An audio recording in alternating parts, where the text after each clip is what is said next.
You're listening to Miss Style, Strength, and Grace with Deidra Murphy. This is your one-stop shop for style, fashion, health, and fitness. Deidra's passion is to help empower women to reach their fullest potential, both inside and out.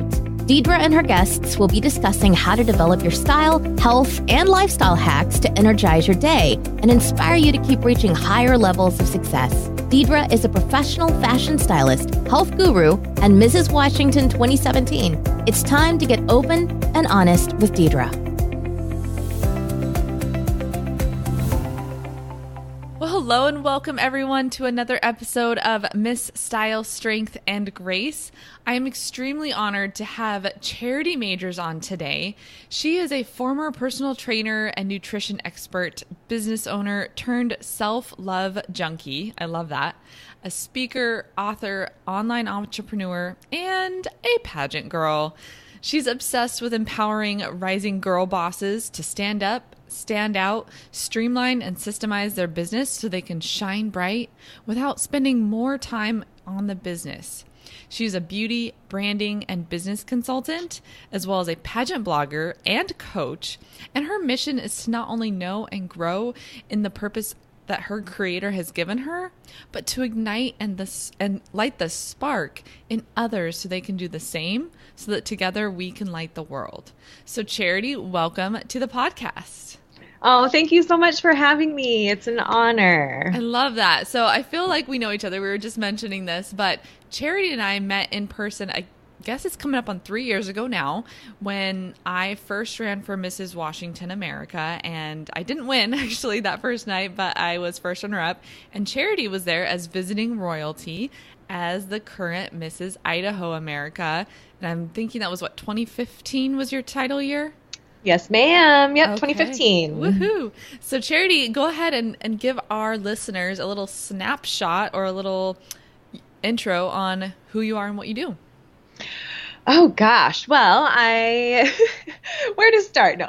So I'm married to an awesome guy named Chris. He's a firefighter. So he serves our community here in Boise, Idaho, which is where I live. I have the cutest little guy. He's almost 2.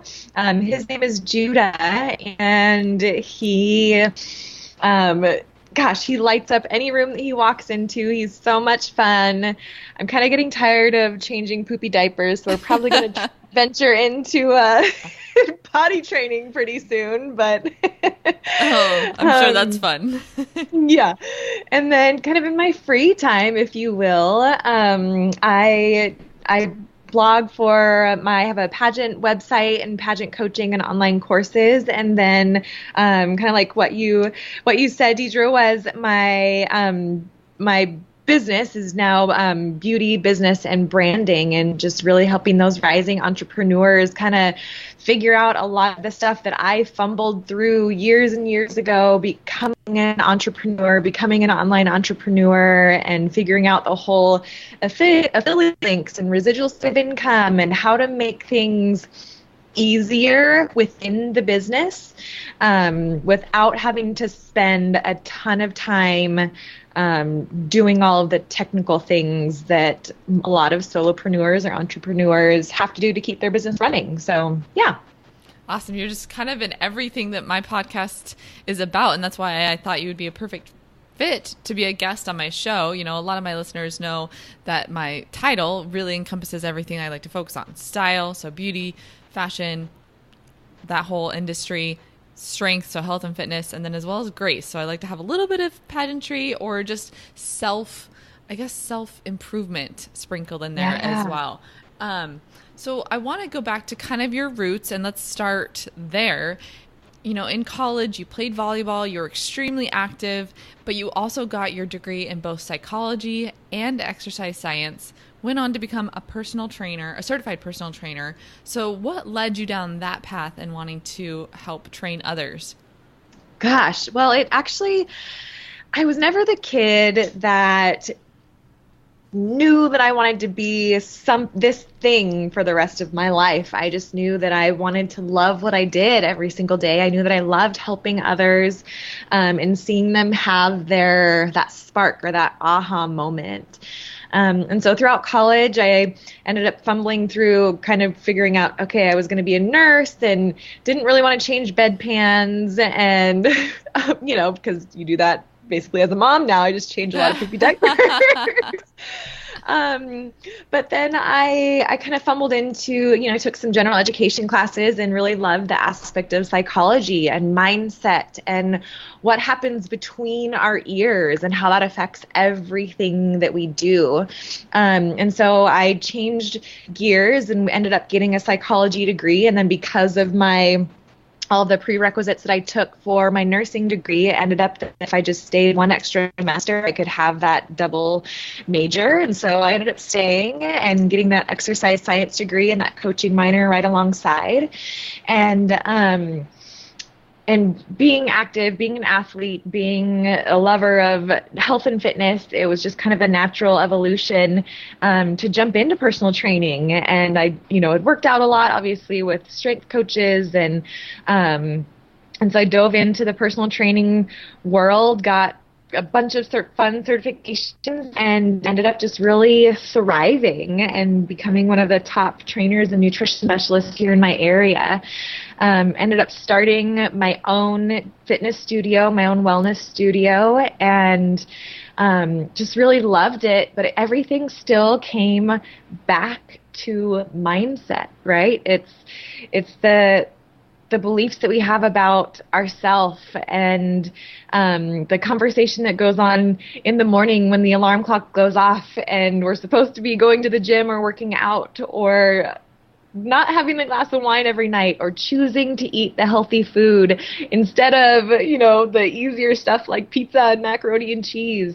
So much of what I was teaching people was utilizing that psychology aspect of my degree and really working on their mindset. So it kind of just became this evolution where I started to get a lot more into the mindset coaching and transition that more online as I became a mom, because I also wanted to do both. I love business and I love branding and love the mindset stuff, but I also love being a mom, and I love that online stuff can help us do both. That's so wonderful. And I love to hear that story, especially too, you kind of mentioned how you combine the psychology portion of your degree with the health and wellness. So it sounds like you turned it more into a overall coaching platform, not just personal training, like, oh, lift this weight this many times, but, how can you really focus on your nutrition, having a healthy mindset when you wake up in the morning, and getting in the exercise portion of it. Am I hearing that right? Absolutely. Absolutely. I love it. I did want to talk about your own personal transformation. I know this all can kind of sound maybe a little bit overwhelming for our listeners, like, oh, well, this girl had it easy. She was already active in college. She already played volleyball. She was already an athlete, so she had it already together. But you talk about your own transformation where you were 20 pounds overweight, unhappy with yourself, addicted to people pleasing. So what led to this low point in your life? And can you kind of give us a timeline of when that was? Yeah, so it started a few years actually into my personal training career where I had actually ended up tearing my ACL and my meniscus snowboarding. And so I was laid up and I was on crutches, and it was just a lot easier to kind of to be sedentary and to stay sedentary and, to kind of feel sorry for myself and, I guess I'll just, I can't go work out, or my leg is in this contraption thing in bed that's moving it. So I kind of became somewhat of a hermit and didn't get out much, and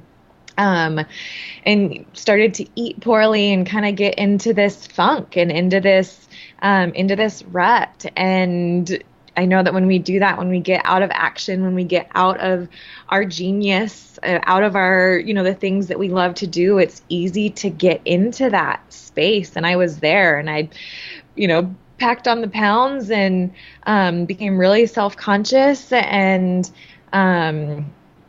it was hard. It was a hard season of my life, and it was, I had low self-esteem, and it was just trying to please everyone around me, which That's a whole nother whole nother podcast, probably. Right? And we can just focus just on the people pleasing.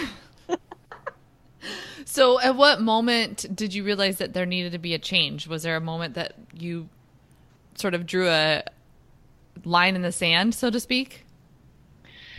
Yeah. So for me, I've always been more prevention than, a preventative type of person versus making things catastrophic. So I finally kind of, like what you're saying, drew that line in the sand where I was tired of my negative mindset. I was tired of hearing the way that I would talk about myself, my butt's big, or my stomach is this, or I'm tired, and just that negative self-talk that can go on. And I just hit a point, and I can't even really tell you what exactly it was, but something just clicked, and I was tired of it. And we typically, as human beings, we either move towards pleasure or away from pain, but we typically won't move from where we're at until we are in enough pain. And apparently my point of pain was that 20 pounds, and I got on the scale, and I just remember looking at it, and I'm like, what is going on? Like, this is not okay. Like, I'm not happy with myself.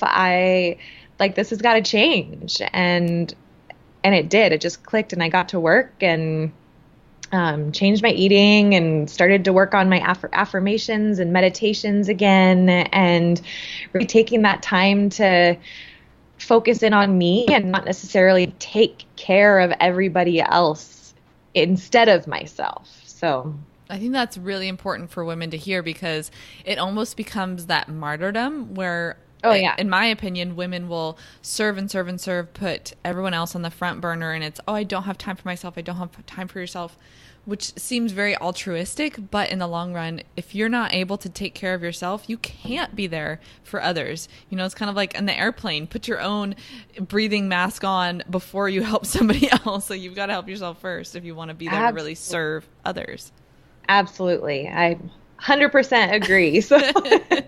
So if someone listening was or is currently at a similar point to where you're at, maybe just unhappy with her health, her fitness, self-esteem, what would you tell her to motivate her?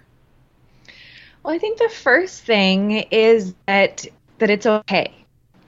It's okay to be in that spot, but we can't stay in that spot. And so one thing, and I actually learned this from Tony Robbins, and he has this great exercise in his book called Awaken the Giant Within, and it talks about imagining what it would look like if your life continued to go on that track. So so one example that I use, because I hate laundry.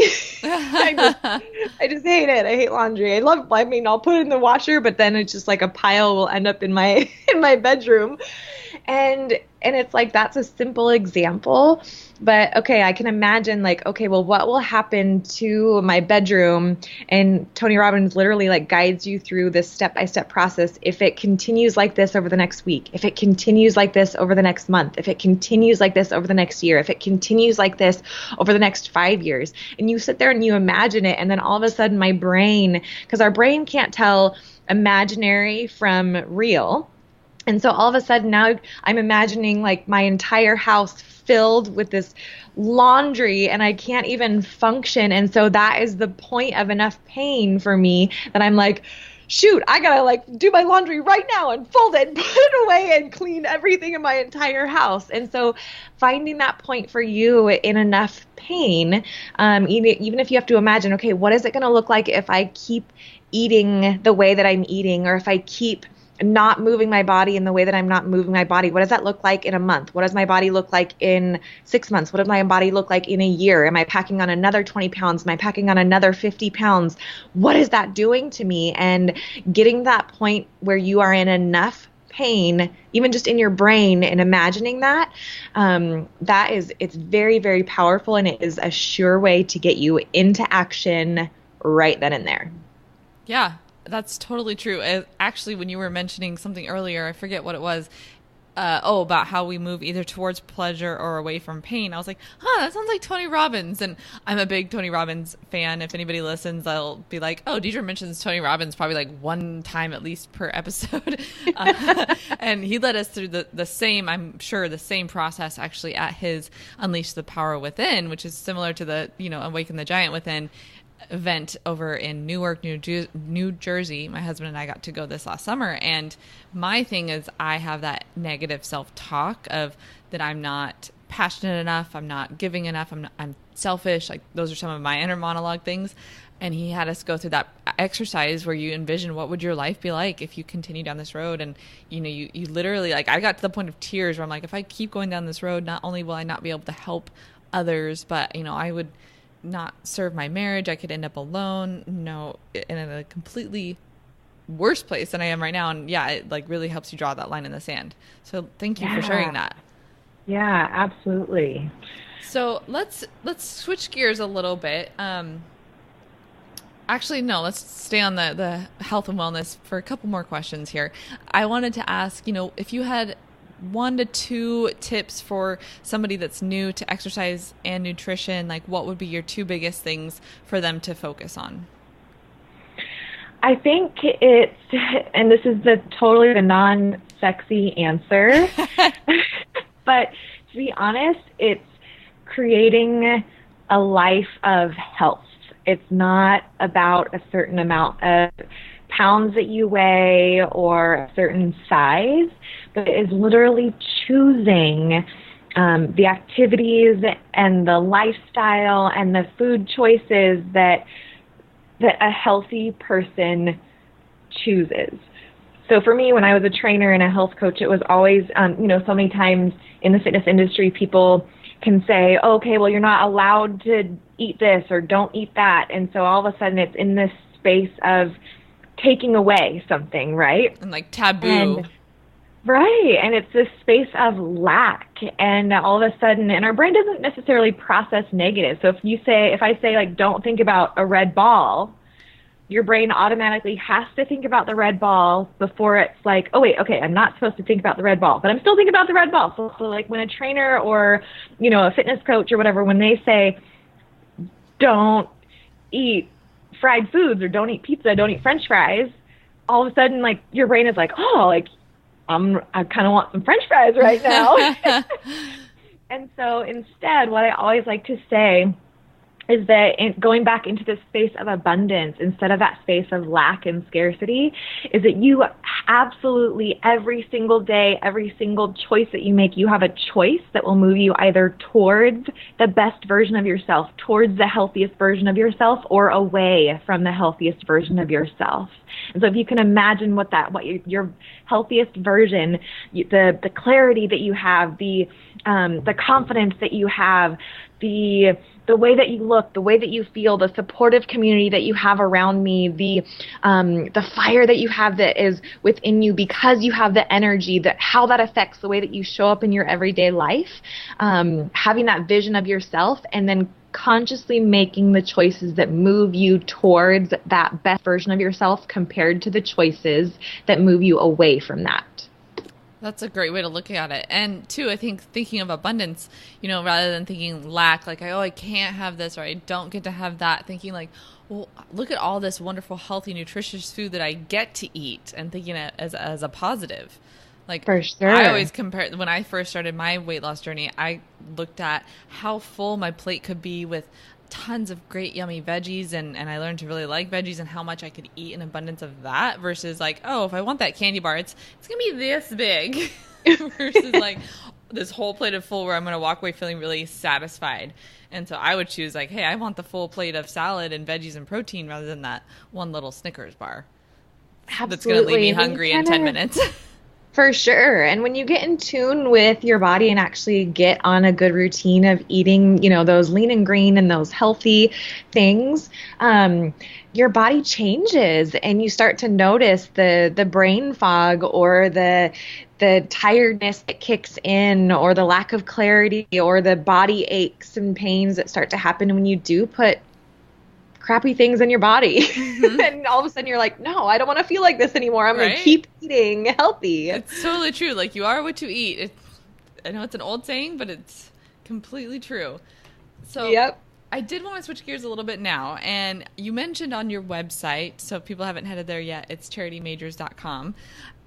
You talked about how you took your skills in network marketing to help build your own business and to start working with other clients in the areas of coaching, branding, consulting. So how did that segue into your life? How did you start that? Yeah, well, so I, about 5 years ago, started adding in the element of nutrition through network marketing within my personal training business. I found an awesome company that aligned with my beliefs about good, healthy superfoods and nutrition and clearing the body of toxicity. And it really went alongside, it really ran parallel within my personal training business. So I was able to help a lot of clients see better and faster results.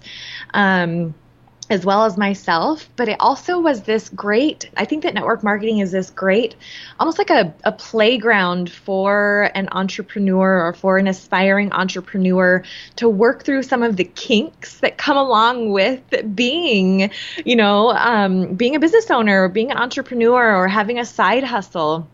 And so it really allowed me to hone in more on my voice, to hone in on on more branding. It opened my eyes to the possibilities of residual income, right? The difference between clocking in and clocking out compared to, the money that you get to make while you are sleeping or, while you're on vacation. And so it kind of was this amazing little segue that really opened up my mind and opened up my heart to a lot more possibilities in the world. And because of the residual income, the full-time residual income that I was able to create with my network marketing business, with the vehicle of network marketing, it allowed me to start to pursue the bigger dreams and the bigger passions that were on my heart that have been there for a long time. And that's kind of the beauty of, yes, network marketing, but then the residual income side of things. We're not working hour by hour. And so now, being able to teach others how to do that within their own online businesses, whether it's through affiliate marketing and, through network marketing, but it really allows someone to dive into more of their purpose. I was able to write a book, and I get to speak now, and I jumped into pageants and was able to travel all around the state and not worry that I wasn't clocking in and wasn't clocking out. So that was just so I was able to take that training and stuff that I learned in the playground of network marketing, and now teach a lot of what I learned through over the last 5 years, just in online business and branding and how you show up in the world. And it's a blast. It's a blast every single day. So when it comes to taking that and helping others with how they brand themselves, whether it's in person, online, and how they show up to the world, what ways do you help entrepreneurs, mamapreneurs, side hustle, working moms? Like, what are some of the ways that you work with clients to help them in those areas? Well, a lot of times we kind of need to just get clear on them and their message and their purpose, right? It's starting with the why. Simon Sinek, right? The Find Your Why. Such a good TED Talk and a book. If you guys haven't watched it or read it, do it right now after this podcast. After finishing this, then go download Simon Sinek's You Find Your Why. Okay. But there is so many people are still trying to figure out what their message is and what they're passionate about and what their purpose is and what their strengths are. And so I typically start there. It's giving someone permission. Have you ever done Strength Finders or heard of it? No, I have not. Oh man, you're going to love it. So it's called Gallup Strength Finders. And what it does is it's this, it probably takes 20 minutes to take the online test, but there are literally, you will never get the top 5 and the top 10 strengths of the 34 strengths that they have. It's like 3 or 4 trillion, 1 in 3 or 400 trillion people that will be the same. And so what it does is it really shows you how you are uniquely created and that they are strengths for you. So like for me, one of mine is what's called maximizer. And so I can take something that is good and I can literally see the path of what it means to take it to great. And so for me, giving advice or being that consultant or being that strategist is actually a strength of mine. And I used to, it's easy for me to give advice if I see something that's an awesome idea or whatever it might be. I can say, oh, we could do this, and this, and then it'll be awesome. The end product will be amazing.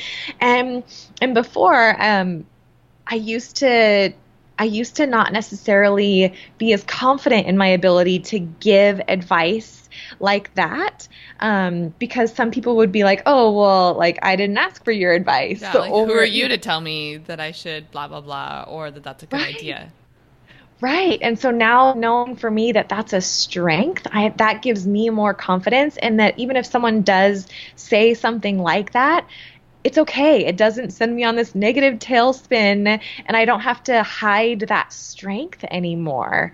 And so it just gives someone permission to say, actually, I am really strategic, or actually, I am really influential. And there's a reason that people follow me, or there's a reason why people want to do what it is that I do, or listen to me, and that I do have a voice. So where I typically start is just unpacking who they are, what they want to do, what their strengths are. And then we go from there and how to be able to strategically build their brand, get the colors, get the feel of what it is that they're wanting to feel, whether when someone goes to their social media or to their website, and how they can get their message across.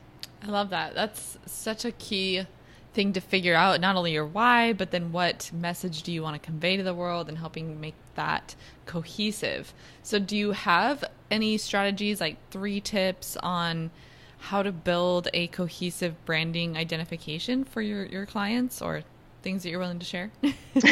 Yeah. Without giving all of your secrets away, obviously. No, girl, there's no secrets. Nothing that I share is nothing that's not already out there. But I think one of the big things, especially when it comes to branding, is to start to really establish your target market. If we're speaking to everybody, we are literally speaking to nobody. And so if you start to get into, okay, who do I want to work with? Who do I love to connect with? Who is my ideal client? What does he or she look like? What is the name that I'm going to give them? It's called a customer avatar. Yeah. And so if you can, target in on your customer avatar, get specific with them, even Google a picture and print it out and give that person a name and give that person an age and what they do and how many kids they have and all this different stuff. That's where you know that all of a sudden I'm speaking specifically to this person. Because I know especially people that want to change the world, those influencers, they have that influencer DNA. It can be overwhelming to want to just like change the world, right? We want to change everybody and we want to help everybody. But the truth is that you don't have to. And you don't need to. All you need to do is change those people of your customer, your customer avatar, your specific person that you want to target. And then the ripple effect will happen, because then they will be able to impact other people. And then this other person will be able to impact people. So a big one is to definitely hone in on your target market. And then when it comes also to branding, like why is your brand promise, or what your business or your whatever service or product that you offer, why is that different from everybody else's? What specifically makes you or your brand or your business special, or why does it stand out? And that needs to be included in every single languaging or content thing that you do. So whether it's a social media post or a blog post or a podcast or a YouTube video or whatever that might be, what's the promise that makes your brand different? And then, what's one other one? If you don't have 3, that's fine. Those are two really, really big ones. And I think if people can at least start with that, figuring out their avatar, their ideal client, and then also, working on their messaging, I think that's going to lead them down the right road. What's funny is I actually sat down, it was probably like 4 months ago now. And even though I've been like 2 years into my personal styling business, I had never sat down and like figured out and mapped out what is my ideal client. And finally, when I sat down and like mapped it out, I mapped out, okay, where does she live? Where does she eat at? What books is she reading? What TV shows is she watching? What's her name? Her name is Lucy. But but those are like the things I sat down. I was like, okay, I'm talking to Lucy every time I go on and do a Facebook Live or a podcast or whatever it is, so I can help her and inspire her to reach her goals. Because she's a mom. She's got a side hustle, like trying to reach her goals and her dreams too. Yes, I love it. So I love that. That does kind of segue into the work that you do. So much of branding is about having a good image and consulting. So let's talk about your new book, The Ugly Side of Being Beautiful. Kind of segues perfectly into branding. Let's talk about a little bit about why that's such an important message for women to hear, and tell me a little bit about the book itself. Yeah, so the title just kind of came to me in one of those aha moments, and I share a lot of some different stories in my life, but it's not necessarily what you might think, and that's what's kind of fun about the title is, and I know for me, and especially a lot of women that I've talked to when I started to talk about the book and share just kind of what was going within the book and in the pages, was that there's actually a lot of women that have experienced, whether it's the judgment for looking a certain way, or liking lipstick, or, wanting to take care of themselves. I know for me, I was in high school, I was given the nickname Volleyball Barbie, and it wasn't meant to be a compliment. I was the butt of all of the blonde jokes because somehow in society we think that someone can't be blonde and smart, or you can't be pretty and nice.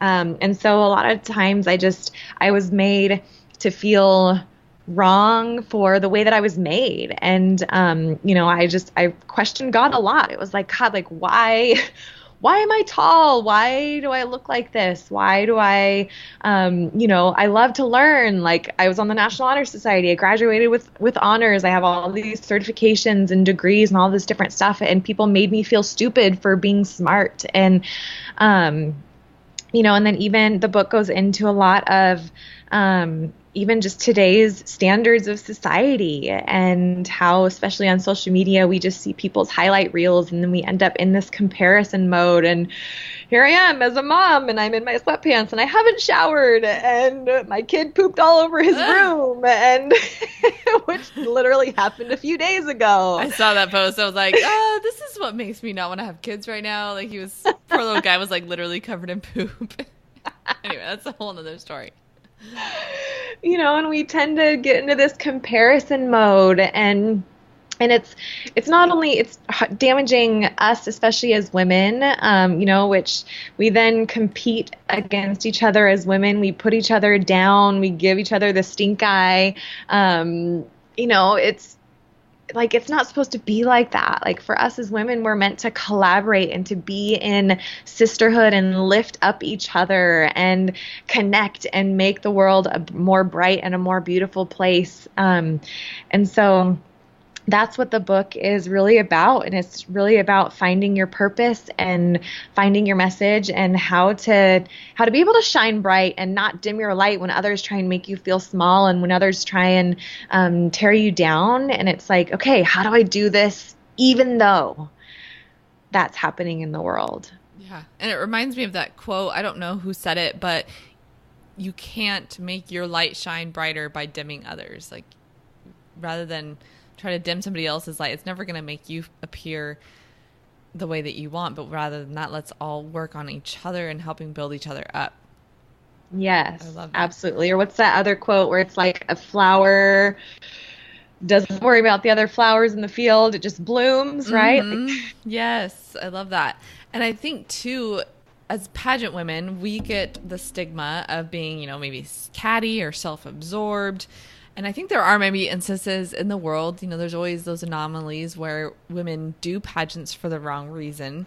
But most of the women I've encountered through pageantry have a true servant's heart. So as pageant women, how can we help demystify that stigma about pageantry? Gosh, I know exactly what you're talking about. First of all, because that was my perception of pageants before I got into it. And then when I decided to actually do it, it was this amazing aha moment that, gosh, these pageant women are amazing and beautiful inside and out, and absolutely what you said, they have the servant's heart, and they are these high-functioning, high-power, women that are getting stuff done, and it's amazing to be surrounded by other women like that. So I had to change the story that I told myself in the beginning, what pageant women were all about. But I also just think it's a matter of doing it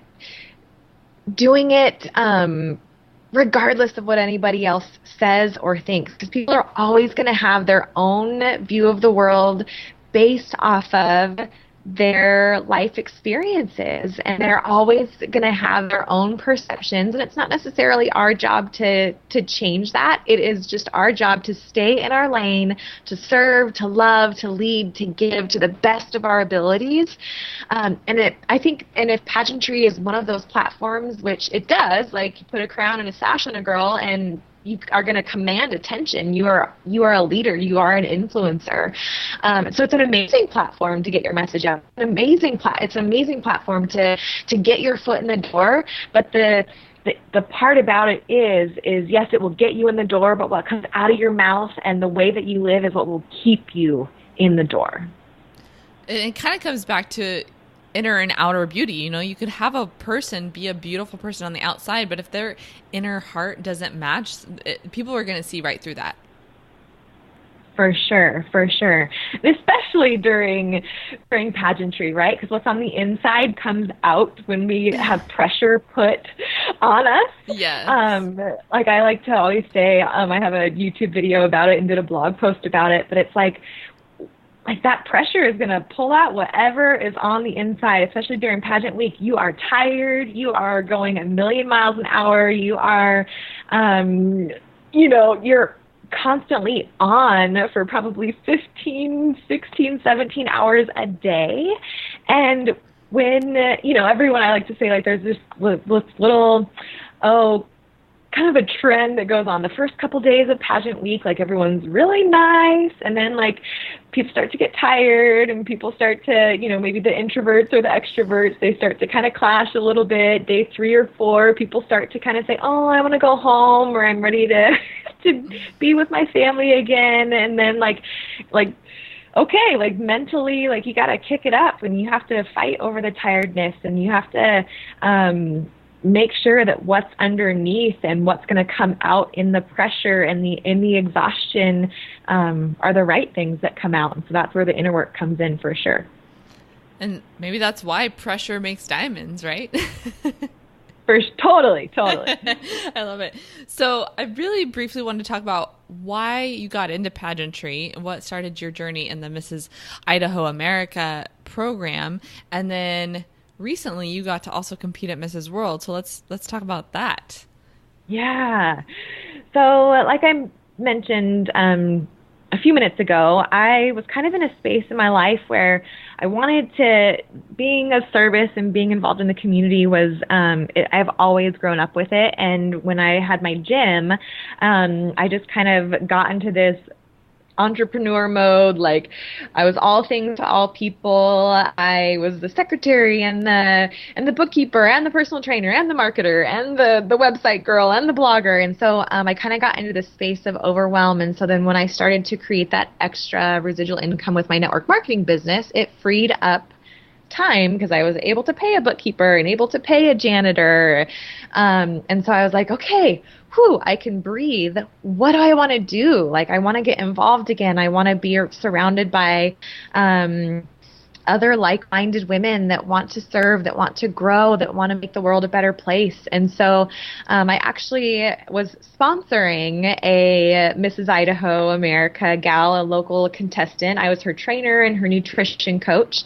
And she just kept saying, you should do it, you should do it, you should do it.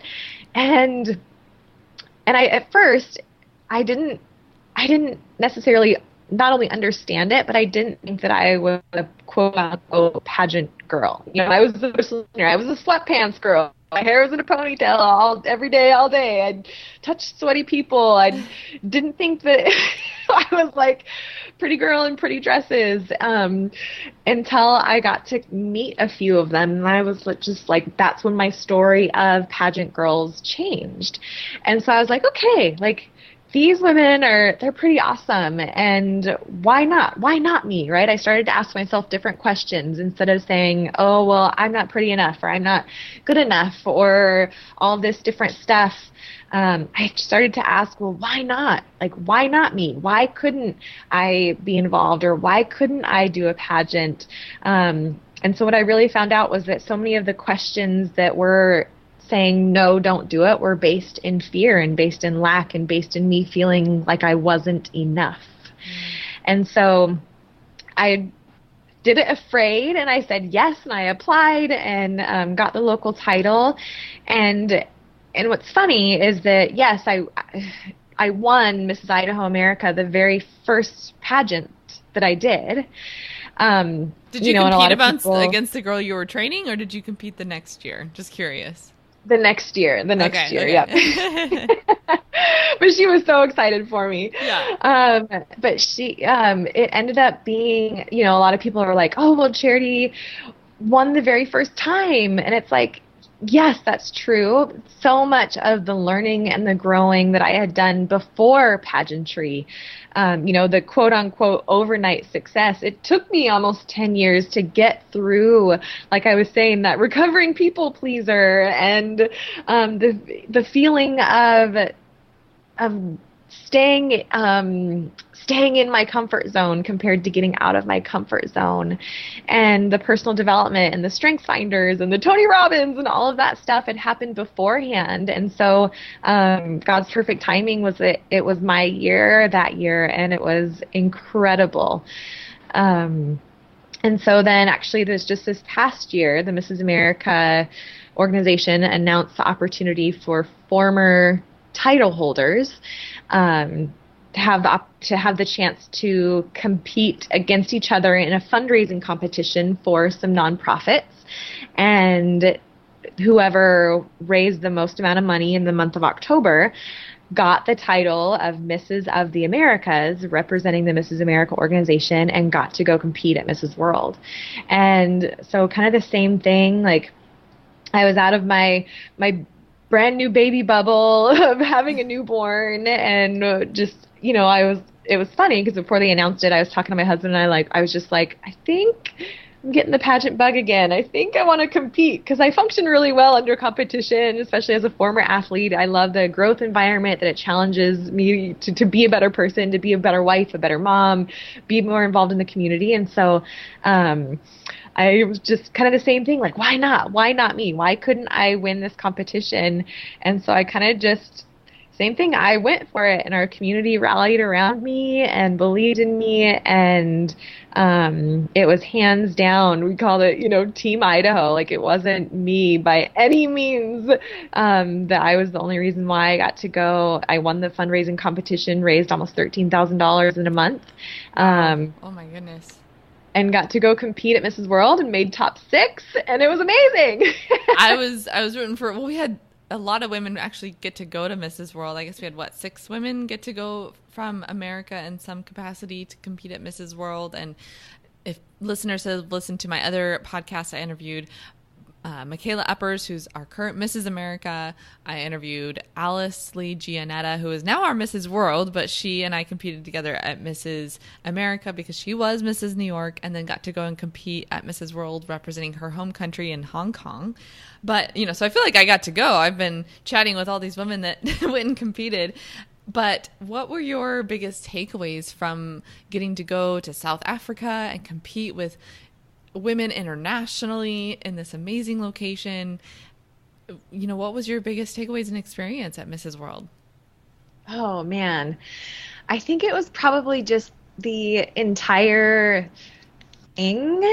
As only a trip, my family, so my husband, my son, my 1.5-year-old, and then my mom actually got to come with us, and we went about 10 days early and just got to enjoy South Africa and just adventure and explore and take it all in. Like, we love to travel, and so we were just like, okay, like, let's take this opportunity, like, why not? And then just the competition itself, and being connected with other women from different cultures and different families, and hearing their stories and what they're doing in the community, in their communities, in their countries, what they're passionate about.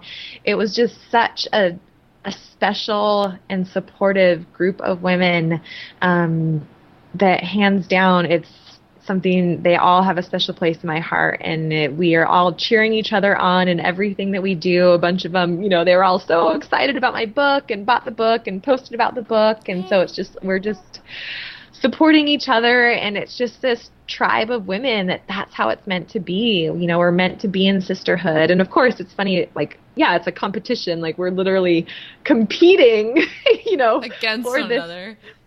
Right. Yeah. But it was just this special time where the right women were there, and it was just this great sisterhood where women were lifting up each other, and that's how it's meant to be.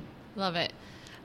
If anyone listening is possibly considering doing a pageant, how can women use pageantry as a launch pad for reaching their dreams, not just, with having a crown and sash, but for their life and their business too? Yeah. So I love this topic because this is so much of what my blog and my pageant coaching is about. Because pageant coaching, just like what your pageants are, just like what you said, it's this launching pad. It's this platform that literally gives you a megaphone for whatever it is that you are doing. And so whether that is your business, whether that is your message, whether that is the contribution that you want to make or the contribution that you hope to make, there's just something about that crown and sash that allows us to get into the door.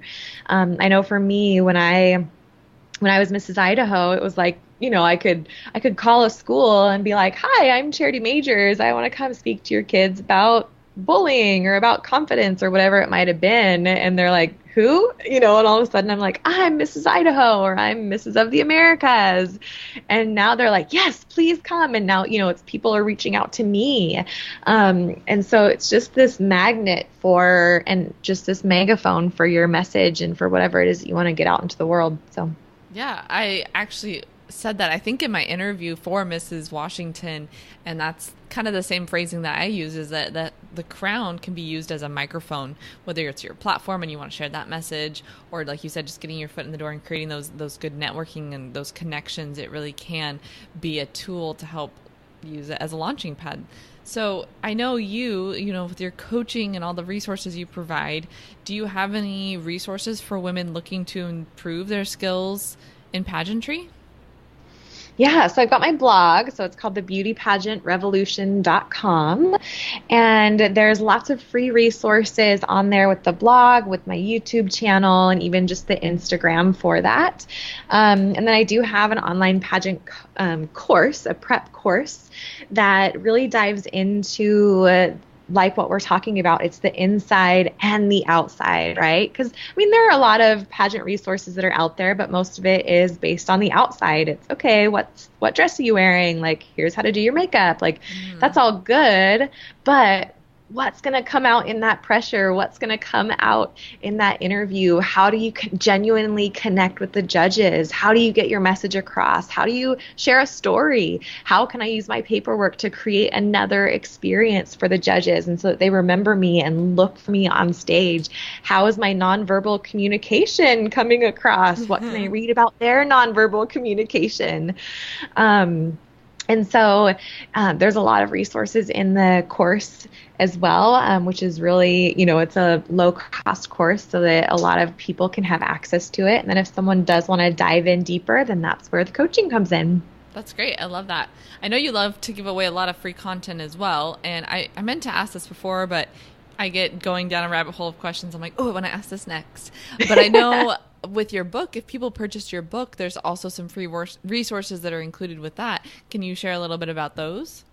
Yeah. So my book is more than just the pages, the words that are on the page. I wanted to make sure that people had access to the practical tips and strategies and applications that come with growing yourself and owning your beauty, owning your purpose, growing and knowing who you are and how you are made. So with the book comes an online, it's just a secret little portal with the link that's in the book where you have access to some of my favorite personalities. I did a makeup tutorial. I talk about my favorite fashion tutorial and how you can match the outside with the inside. I even have some of my favorite TED Talks, like the Start With Why TED Talk. And even just, other books that you can read and start to fill yourself with the right just with the right things that are going into your mind and into your brain and into your beliefs. So it's kind of a continued education. Perfect. I love that. So as we kind of wrap up, I've got a question, and I always tell my guests this. It's very open to interpretation. So take it whatever avenue your heart leads. But what does it mean to do things with style and grace to charity? I love this question. I think it's probably the message of my life and my heart, but it's to shine. I think so many times in life, whether it's other people or experiences, try and get us to dim our light and try and get us to not use our gifts and to think that we're not good enough or to think that we're not strong enough or smart enough or pretty enough or that our message doesn't matter. And there's every single person on the planet is here for a reason, and we are 1 in 3 or 4 trillion of a chance to be here at this exact same time. And, God doesn't make mistakes, and He didn't make a mistake when He made you. He didn't make a mistake when He made me. And so it's our job to unpack the purpose and the purposes that have been placed in our hearts. And then it's our job to be able to figure out how to be able to share that with the world and what that means. So regardless of what anyone else might say. And so that's where it comes to shine bright, to not dim your light. So just permission to shine. That's beautiful. And that's such a unique way of looking at it. So thank you for sharing that. I like that. And my last question is, where can people find you? Where can my listeners binge on your content, find you, follow you, stalk you, so to speak, that you're willing to share anyway, not your home address? No, of course. So just on all social media platforms, it's Charity Majors. You'll probably find lots of pictures of my cute baby. And then also covered in poop or not covered in poop? A little of both. It's hashtag mom life. I mean, it's real. Like, my life isn't always just perfect and pretty and babies. Like, sometimes there's poop. So I think you should post a picture of you like changing a diaper with a crown and sash on. Like, and this is the real life mom of a pageant woman. I love it. Yeah. I'll do that just for you, and I'll tag you. Perfect. People are like, why is Deidra tagged in a picture of poop? Yeah. Just for you. Yeah, so just Charity Majors, CharityMajors.com, and then my pageant stuff is thebeautypageantrevolution.com. That's wonderful. I love it, and I'm sure my listeners are going to be eager to start soaking up and diving into your content and information and hopefully get your book. So thank you so much, Charity, for joining us on today's episode. Thank you so much for having me. You are amazing, and I just love what you're putting out into the world and how you are lighting up others as well. So keep doing it. You are amazing, and thanks for all that you do. Oh, thank you too. I appreciate it.